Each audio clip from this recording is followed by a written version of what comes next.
और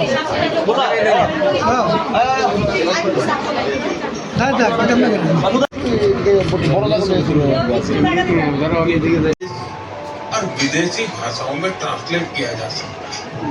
भारत के प्राचीन और 2012 में हुए मेरे 2 शपथ ग्रहण समारोह में भी शामिल हुई थी, जब हम 2 মন কি বাত অনুষ্ঠান হচ্ছে দেশাত্মবোধ জাগ্রত করার প্রতিটি ভারতবাসীর মধ্যে একটা অস্ত্র। মোদিজি মন কি বাতের মাধ্যমে সেটা করে থাকে। মন কি বাত অনুষ্ঠান হচ্ছে প্রতিটি রাজ্যের সংস্কৃতি বা কালচারকে বিশ্বের বা ভারতবর্ষের অন্যান্য প্রদেশের সঙ্গে পরিচিতি করানোর একটা উপায়, যা মোদিজি মন কি বাতের মাধ্যমে করাচ্ছে।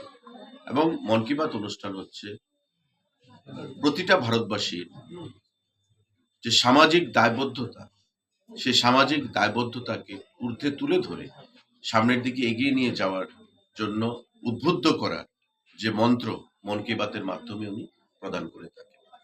প্রতিটি